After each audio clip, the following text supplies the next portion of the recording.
My girlfriend texted, "I think we should open our relationship but only on my side." I responded, "Sounds fair." Then I closed my wallet, my apartment, and my time for her. She learned what open really meant when she couldn't reach me for 5 days. I, 28 male, had been with Qley, 26, for 3 years. We'd been living together for the last year in my apartment.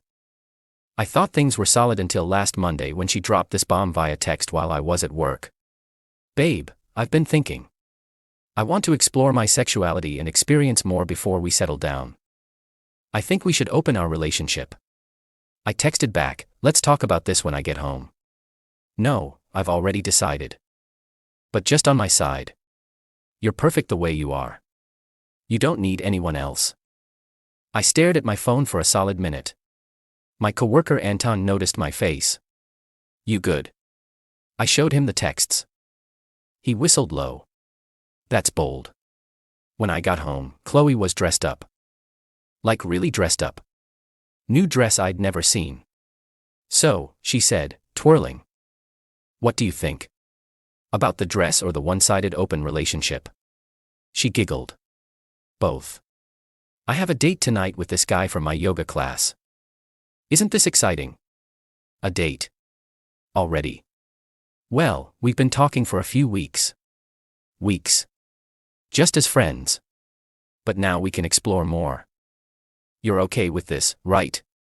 I mean, you're so secure and mature." The manipulation was off the charts. I took a deep breath. "You know what? Sounds fair." Her face lit up. "Really? OMG, you're the best. I knew you'd understand." "Totally. Have fun tonight." She kissed me on the cheek and practically skipped out. The second the door closed, I got to work. First, I called my landlord, Mr. Hoffman. Explained the situation. "She's not on the lease, right?" he asked. "Nope." "Then she's your guest. You want her gone?" "Not yet. But I need you to know what's happening."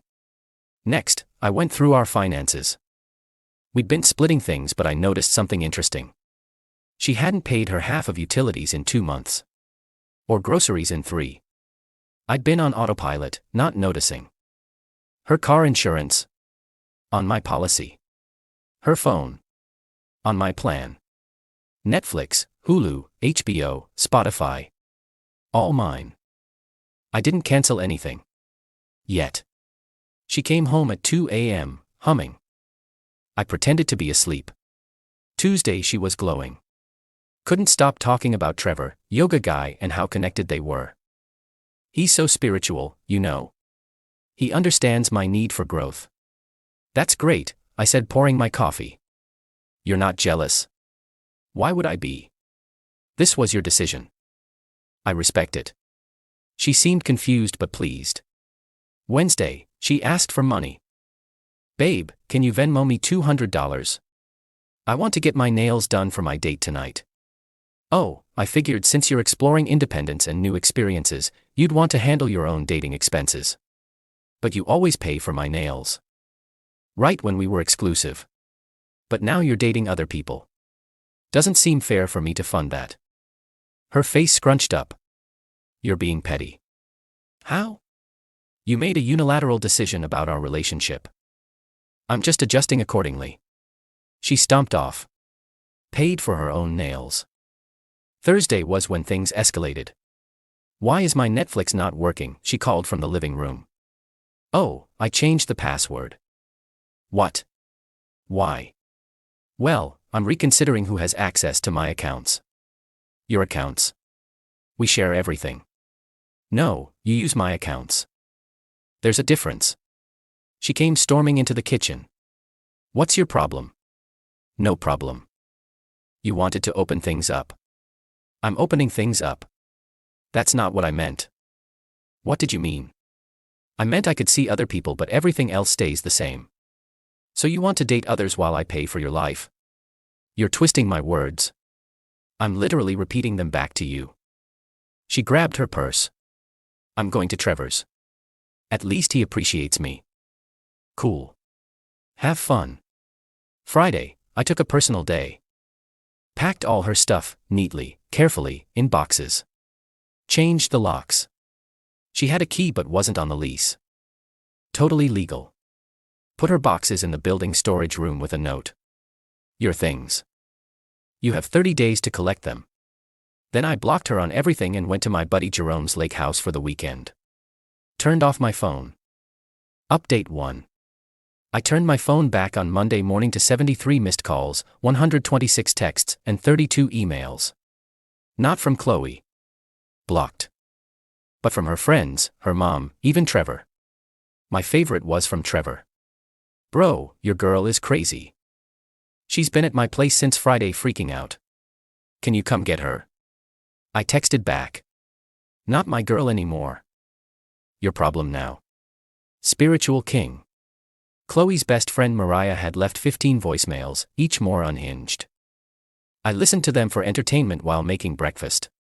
You can't just ghost her. She's having a panic attack. This is abusive. She didn't mean it. Trevor kicked her out. Answer your damn phone. I texted Mariah once. She wanted an open relationship. I opened it so wide she fell out. Not my problem. Then Qley's mom Eleanor showed up at my apartment. Building security called me. There's a woman here claiming to be your mother-in-law. I'm not married. Don't let her up. I could hear Eleanor screeching in the background about that bastard who abandoned my baby. That afternoon, I got a text from an unknown number. It was Qley, using her mom's phone. We need to talk. This is insane. You can't just throw me out. I responded, I didn't throw you out. You left to go to Trevor's Thursday night. I assumed you moved in with him since you're exploring new connections. You changed the locks. Safety reasons. Lots of strangers coming and going lately. That's not funny. Neither is being told your girlfriend wants to sleep around while you foot the bill. I never said that. I sent her a screenshot of her original text about the one-sided open relationship. That's out of context. The context is literally right there. She tried calling. I didn't answer. Tuesday evening, the real entertainment began. Qley had apparently been couch surfing. Trevor lasted 2 days before kicking her out. She went to Mariah's, but Mariah's boyfriend wasn't cool with it. Then to her mom's, but Eleanor lived in a studio apartment. According to Instagram, I had a burner account. She was posting cryptic quotes about toxic men and narcissistic abuse, and when he can't handle a strong, independent woman. My ex-girlfriend before Qley, Amy, who I'm still friends with, sent me screenshots of Qley deeming her. Girl to girl, what's his deal? Why is he like this? Like what? Cruel. Vindictive. Controlling. That doesn't sound like him at all. What happened? I just asked for some space to explore myself, and he evicted me. You asked for space, and he gave you all of it.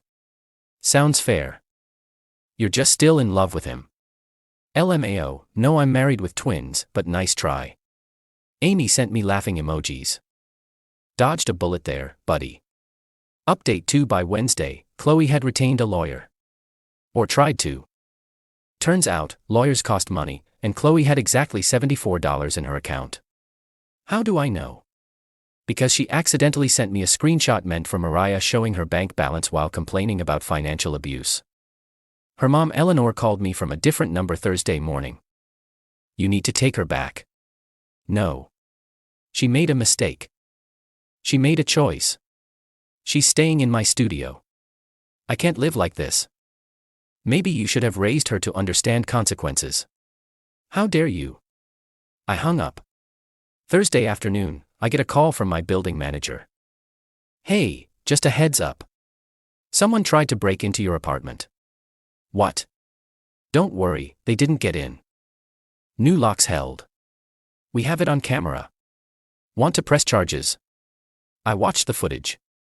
It was Qley, trying her old key, then attempting to jimmy the lock with a credit card like she saw in movies. Security approached her and she ran. I decided not to press charges, but did file a police report for documentation. That evening, Trevor reached out again.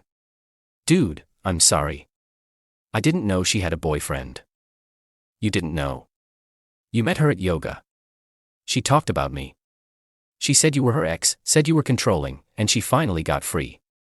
I sent him the timeline. Her text about opening the relationship, dated Monday. Her first date with him, that same night. Holy shit, she played me. Yup. She told me you were abusive, said you controlled all the money and wouldn't let her see friends. I paid for everything because she spent her money on yoga classes and weed. Never stopped her from seeing anyone. Damn. She's at some dude named Kyle's place now, Gabu. Met him on Tinder Tuesday. Already, it's been 4 days since she left my place. Bro, she's been active. Matched with like 50 dudes talking about needing a place to stay. Friday morning, I get served. She's suing me for illegal eviction and emotional distress. I laughed so hard the process server looked concerned. I called my lawyer friend, Dimitri. She wants $10,000 for emotional distress and 3 months of living expenses. He read, chuckling. This is adorable. She wasn't a tenant, right? Nope. Guest. Not on the lease. Never paid rent. Did she receive mail there? Some, but I have texts of her saying she was staying with me temporarily until she figured things out. From when? 2 months ago when she was apartment hunting but decided my place was nicer. Perfect. This will be dismissed immediately. Countersue. For what? Attempted break-in, defamation, the social media posts, and my personal favorite. Fraud. Fraud. She's been telling people you were already broken up when you weren't. That's fraud to obtain goods and services. Specifically, housing from Trevor and others. Do it. Update 3. Weekend was quiet. Too quiet. Then Monday hit like a hurricane. Qley's mom Eleanor partnered with Qley to create a women supporting women post on Facebook claiming I was an abuser who financially controlled and isolated Qley, then made her homeless when she tried to assert independence. The post went semi-viral in our area. 900 shares. Problem was, I had receipts. I created my own post. Since my ex wants to make this public, here's the actual timeline with screenshots. Monday, she texts me wanting to open our relationship but only for her. Monday night, she goes on date with Trevor, predetermined. Tuesday, Thursday, she continues living in my apartment, asking me for money for dates. Thursday night, she leaves for Trevor's voluntarily. Friday, I pack her things safely after she doesn't come home. I have paid 100% of rent, utilities, and her car insurance for 6 months. She has not contributed financially while living with me. She is not on the lease. She chose to leave for another man's house. I have every right to change my locks when someone who doesn't live there anymore has a key. But sure, I'm the abuser. I attached every screenshot. The original open relationship but only for me text. Her Venmo requests for date money. Her texts about staying temporarily. Everything. The post got 2,000 shares in 6 hours. Turns out, Qley had done this before. 3 of her exes reached out. She did the same to him in college. She convinced him to pay for her semester then dumped him. Ricardo. She lived with him rent-free for a year, cheated, then claimed abuse when he kicked her out. We formed a group chat called Qley Survivors Society. Kyle, the Tinder guy, messaged me Monday night. Yo, is this your ex? Profile. Unfortunately. She's at my place right now talking about moving in. It's been 3 days. Run dude. Already packing her shit. Thanks for the warning. Tuesday morning, Qley was officially homeless. Eleanor couldn't handle her anymore. Mariah blocked her after Qley tried to seduce Mariah's boyfriend to prove he wasn't loyal. Trevor had already blocked her. Kyle kicked her out. She burned through 5 couches in under 2 weeks. Final update. The court hearing for her lawsuit was yesterday. It was glorious. Qley showed up in what I can only describe as an outfit of desperation.